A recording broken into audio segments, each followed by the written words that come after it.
is 7 News at noon. The tornado come and everything is gone, everything destroyed. Tornadoes taking several southeast states by storm, leaving behind a trail of death and destruction. Tragedy as at least 23 people have lost their lives, and that number will most likely go up.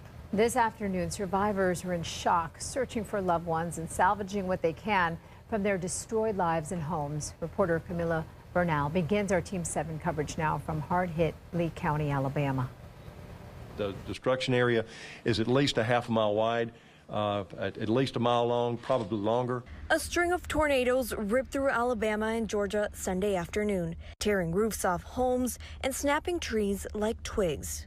I'm scared. Just I'm on the counter and 10 seconds in the tornado come and everything is gone, everything destroyed. Search and rescue efforts had to stop overnight for safety reasons, but will resume at first light.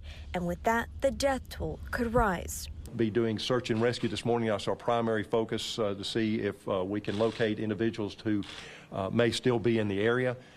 We have several people that are still unaccounted for. In Lee County, Alabama, 2 deadly tornadoes hit within an hour of each other, devastating the area. My understanding is that the youngest victim was age 6, and of course adults ranging in age from 6 all the way up through adult age. A lot of them are just very good neighbors. We've had several families that have probably just lost everybody in that whole family. Across the state line in Georgia, at least 15 structures were destroyed as the storm system moved east. Several injuries were reported, but none severe. In Lee County, Alabama, I'm Camila Bernal. Want to ask? And reporter Ray Bogan is live now in the badly damaged town of Beauregard. And Ray, if we could just ask you, how are things today as people start to pick up the pieces?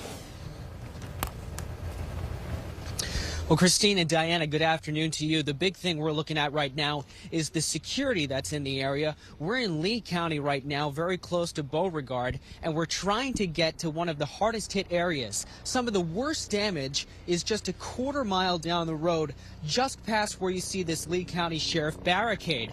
But security is very, very tight.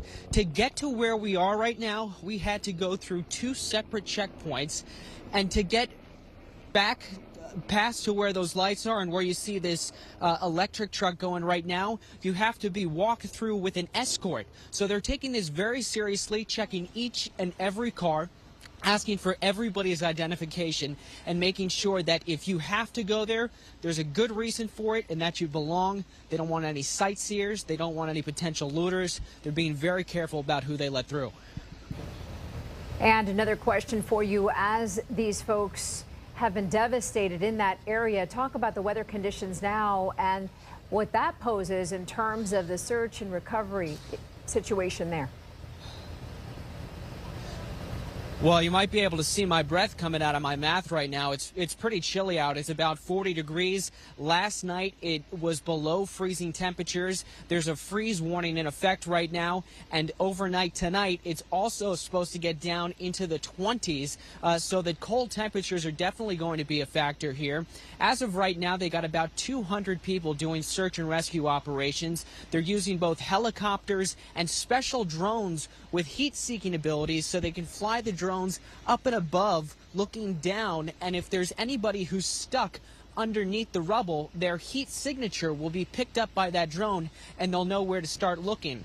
So definitely the cold weather is an impact here, as they have 200 people who have been looking. In fact, last night, once the sun went down, they had to stop the search and rescue operations because they said it was just too dangerous when the sun was down and when it was dark out, and they had to wait for sunrise again. But as soon as that sun came back up, they were right back at it.